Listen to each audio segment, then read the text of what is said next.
Good morning and welcome to the DASNY New York City headquarters.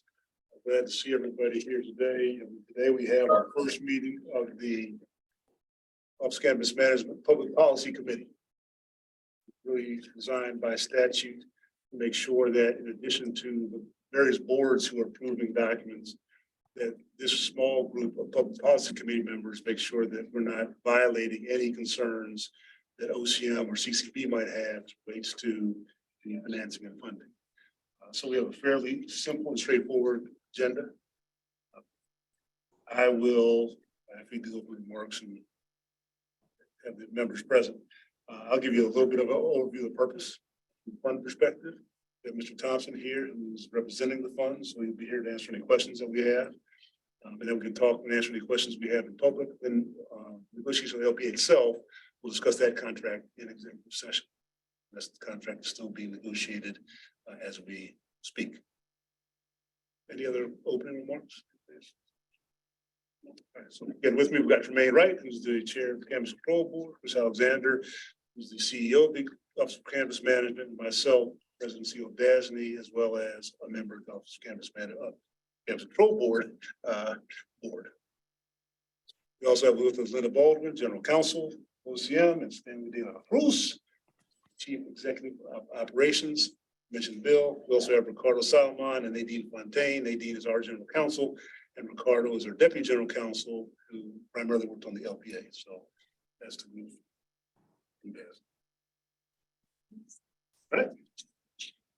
All right. So, the reason we're here today is that, as you all know, we've been spending quite a bit of time over the past couple of months, almost the past year now, working on the funding of the Social Equity Private Investment Fund. And on April 22nd, we had the authority to create this fund of 2022. And we created the Public Policy Committee, again, as an oversight component of that legislation. So this is the first meeting of the Public Policy Committee. It will not be the last. We look at various aspects of the funding. The Public Policy Committee will come together with the sole objective of making sure that anything that happens from a policy perspective is in line with the statute and statutory authorization.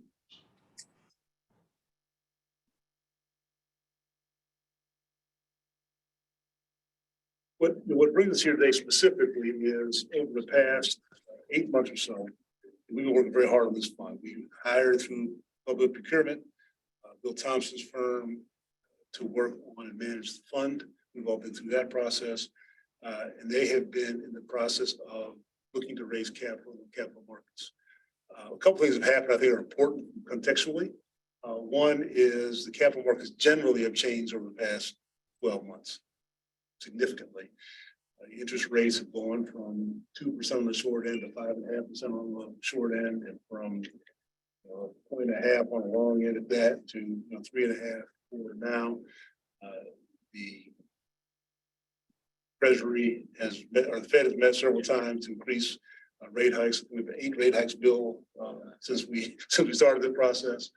So the capital markets generally have been more difficult than they were in the past. Second, the cannabis capital markets have changed in the past 8 to 10 months. Anybody's been paying attention knows that throughout the country, equity capital in these markets has been difficult. And third, and I think most importantly, as we, as a Office of Campus Management, wanted to make sure that we stay true to all the TPI interests, that's the true party of interest, to make sure that there were no conflicts with investors. We ran into quite a few investors who were interested on the equity investment, but they did not want to, or need to, or could not, for different folks, meet our TPI requirements. So they didn't want to invest in cannabis otherwise, didn't want to be committed to not investing for 10 years in the cannabis space here, or quite frankly, already had investments either on the table or proposed that would have been in conflict. And so we have pivoted to a credit structure to raise the capital as opposed to a debt structure. We identified credit providers who are interested in a component. So from our perspective, as raised to the fund is a different source of capital, but the use of capital will still be the same. So the source of capital will be a debt credit facility as opposed to an equity facility, which is what brings us to this meeting today, to adjust our limited partnership agreement to accept an equity, a debt credit markets as opposed to an equity solution. So that's the modification today. This change will allow us to move and finalize our negotiations with the credit providers. But those documents and all will again have other approvals and oversights, and obviously also cannabis management and the Cannabis Control Board have specific things that they're concerned about inside of a credit structure, and we'll make sure we are fully embraced and make sure those concerns are addressed before we finalize any agreements to actually fund this. So this is a step along the journey, not the final step, but definitely a big step. And any questions about that? Thoughts, concerns? I've got an initial question, I'm supposed to say that discussion, but does this pivot still allow for additional investors or just the credit? Yeah, so two things. One is this would allow specifically for additional credit investors without any additional work. We recognize all along the LPA was a living document, and we continue to look for equity investors. If we get an equity investor, we'll have to amend the LPA yet again to accommodate those investors. So it doesn't eliminate that as a possibility. So in the future, we may get more equity investors who are interested or someone who doesn't have conflicts. But this would allow us to have additional debt investors, but it would change the equity side. So we'd have to come up with another LPA if necessary. Now, we always imagine that the LPA would be a living document. Each investor could get one of different things they want or don't want. So it's not surprising we might have to amend the LPA, but obviously we do that. It's the same approval metric, if you will.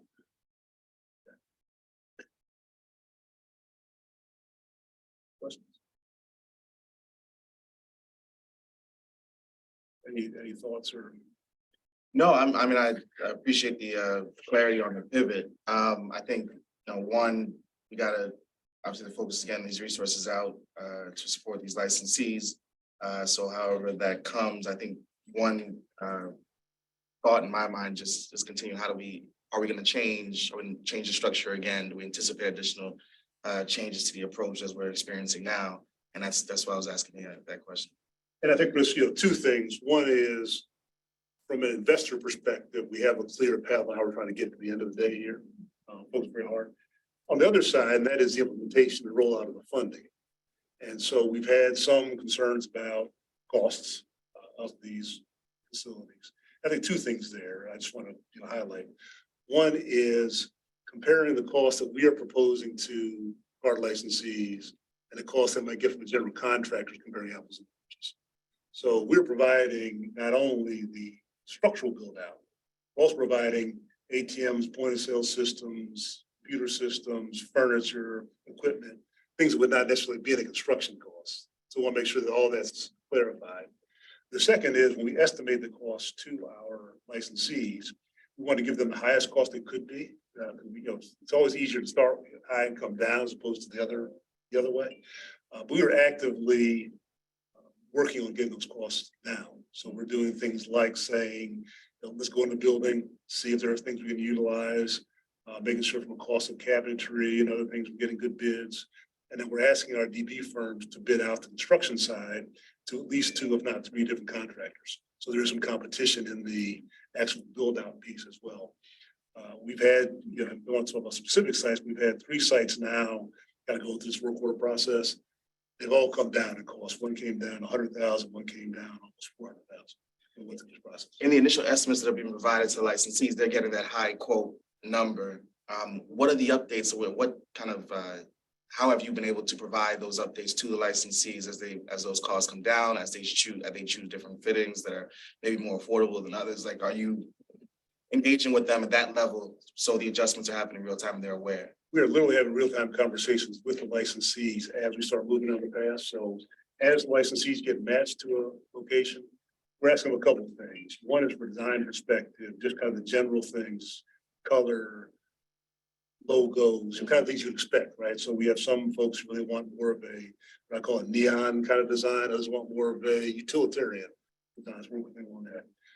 Second, on the structure itself, we're saying things like, to put in a new floor for $50,000, or if you want to select a concrete floor, we can do that. So they do have the opportunity to do that. Remember, from a fund perspective, however, we're building 10-year stores. So some of the things are probably more cabinetry perspective, trying to get cabinetry that last for 10 years. But we are working with licensees in real time on their costs. outside of the renovation, some of the lease costs, I know lease terms, one has been a long, lengthy process to secure all these locations. I know the team's been working hard to do that, but some of these costs, now that we have this kind of dual approach where individuals are able to secure their own locations, they're seeing some differences in lease costs. Can you speak to any of that, like in terms of the things that are required in the lease that will escalate or raise the price that would distinguish it from an individual going at their own and the cost they may get? I think it's two things. One is we are going after, prime real estate, for lack of a better term, right? As particularly in New York City, you go around the block and something could be drastically different from a cost perspective and where you're facing those things. So we're really working really hard to get the best locations possible and make sure we don't pay a cannabis premium. We've had some real examples of our car licensees negotiating worse deals than we did on the exact same piece of property. So we believe we're getting great prices. We also do pro formas to make sure that each specific location can work with its lease cost. That's really generated by your traffic revenue, square footage, point of sale systems, type of things that make an impact on cost. So when you hear things, you're always hearing from the high end, right? You get the flags. But we have leases around the state at $60,000, $8,000 a year, right? It's not, they're not all kind of as high at market. But we do want to have some card licensees in great locations. We want some card licensees to be in places that are high traffic that set a stage for what New York cannabis ought to be. And we want to give them the position to be in a Union Square or Fifth Avenue and other places where they can really compete with the best of the best. Because at the end of the day, the market will continue to open up. We'll have to compete with other licensees, and we want to make sure they're in the best position to do that geographically with their build out as well as onboarding, which I know CM's working on. We're well prepared for that. Going back to the structure change, is the credit structure, is it more efficient as well? I mean, are there any other kind of benefits to this pivot from the equity approach to this debt credit approach? Well, two things. One is it limits the number of investors we are working with. So that makes it more efficient just generally, right? Just from putting perspective, the more investors you have, more people you have in anything, right? Second is when we lock in our rate with the credit investors, if we'll talk about that in a second, that's it, right? So as the market changes, there will be no changes in the cost of capital. So whoever's getting a loan today, 18 months from now, there will not be, oh, geez, the credit markets are going crazy or the debt market, the equity markets are going crazy. Now we need to charge a higher rate to those. It'll be a flat rate. And I guess that leads into the question I'm kind of thinking about. Once this is done, will the licensees that are engaging with DASNY for their build out be able to get full terms to whatever their agreements are going to be? Yes, we have an outline of full terms now Okay, and term sheet. Once we finalize negotiation with the investor, we'll solidify them. But I can tell you generally, we're looking at 10-year financing from the time that they walk in to the time they finish on a level payment schedule. And our cost of capital will be the 12 to 13% range. So that's the general piece. Obviously, there'll be some security issues will be in there. I think the one thing that people don't publicize enough is we want our social entrepreneurs not to be tied up with this capital. It keeps them from getting other capital for expansion or inventory, those things. So there's no individual guarantees required on this financing. So when the licensee goes to get their next bit of equity investment or other credit facilities or inventory financing, this will not be an impediment to their own capital structure. And I think that's a real advantage that you get, typically not see in a commercial markets. There's no personal guarantees, no collateral the individual licensees are putting up outside of the physical space. Just wanted to make a point of clarification. So the lending and the loans are all being provided by the fund. Just wanted, and DASNY is providing the services as agent for the fund, and the entity is our subsidiary. So just want to make sure for the record, it's not DASNY, it's doing the work. The Social Equity Servicing Corporation who acts as agent on behalf of the fund. The fund would be the entity that would be issuing the loan to the licensees.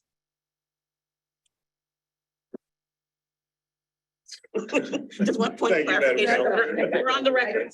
Clarification has been made. This will be forever recorded. You have a question before we dig into the LPA itself? No, I think definitely understand the pivot. And thanks for addressing some of those cost issues that I know have been concerning folks. I think as well as the terms, not having full clarity has definitely concerned some of the licensees. So good to hear that one, that we getting that clarity soon, but also that there's a reason behind that lack of clarity as we finalize this process. Yes. And I think that over the next week or two, we'll be able to step to more and more clarity as we get closer, right? So we'll be able to give these parameters for folks so that they don't feel like they're out. And I'll tell you, they had a big equity conference for cannabis or financial conference for cannabis down in Miami 3 weeks ago. Terms were getting much better than people can get in the marketplace. Looking to do that your debt. And quite frankly, it's very difficult now for anybody, cultivator, processor, anybody to get equity capital in cannabis space. This has become a difficult moment in time. I would expect that will level out at some point in the future. We can't predict when that might be. But right now, it's a difficult time. Equity investors and comparing our cost of capital 25, 30, 35% in the marketplace.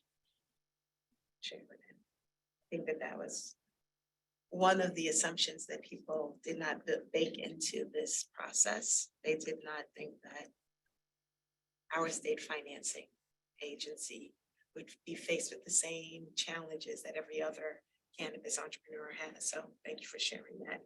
I think that's a bit of clarity that people need to recognize and to acknowledge when they think about the success that this program is having and how influential it's going to be.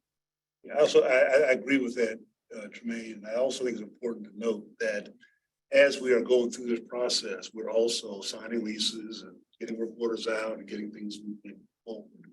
I would hope that maybe by the end of this week, we have progress on how many leases have been signed, what work orders are, getting more clarity on the terms. So, and as we go next week, we'd like to do that as things become more solidified. Thanks. With that, I think we should go into executive session. So I would move we do that. Let me just read something on the record first. Thank you. It's the disclaimer.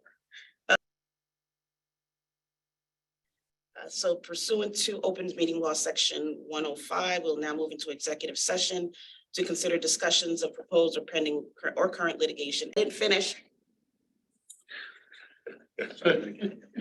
Pursuant to Open Meetings Law, Section 105, we'll now move into executive session to consider discussions regarding proposed, pending, or current litigation and/or the proposed acquisition, sale, or lease of real property, or the proposed acquisition of securities, or the sale or exchange of securities held by such public body, but only when publicity would substantially affect the value thereof.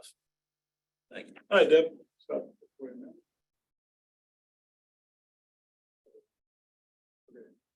Is she here? Here. All set to go. Thanks, Deb. We've come out of executive session. Can you just say we haven't done anything in executive session? We have not, the committee has not made any determinations or decisions while in executive session. Thank you, Nadine. So with that, I would like to read a resolution and need action on behalf of the Public Policy Committee. For the record. Approval of a revised fund structure reflected in the proposed amended and restated limited partnership agreement with Social Equity Impact Ventures GP1 LLC and authorization to proceed with negotiations and funding through third-party financier. Under the authority granted to it pursuant to PAL 1678-32, DASNY selected to invest in New York Social Equity Cannabis Investment Fund LP, the fund, a private credit fund established to cover costs associated with establishing conditional adult use cannabis retail dispensaries for operation by social equity licensees duly licensed pursuant to Article 2 of the cannabis law, the equity licensees. And in accordance with the above authorization, the fund was established pursuant to a limited partnership agreement dated as of October 11th, 2022, partnership agreement, and pursuant to PAL 1678-32 and stated in the partnership agreement, the Public Policy Committee, the committee, was to be established for the purposes of improving certain aspects of the fund, including, among other things, the proposed structural change of the fund reflected in the proposed amended and restated limited partnership agreement, the amended partnership, and any indebtedness to be incurred by the fund, which is currently being negotiated and proposed by the fund and a third-party financier, proposed investor. And this committee has been convened to review and discuss the proposed revised structure reflected in the amended partnership agreement and proposed transaction with proposed investors. After discussion, the committee is being asked to approve, effective immediately, one, the revised structure reflecting the amended partnership agreement and any necessary non-material changes to the amended partnership and limited partnership agreement subsequent to such approval is also approved. Two, authorizes the fund to pursue negotiations with the proposed investor and update the committee once the terms of such investment has been finalized.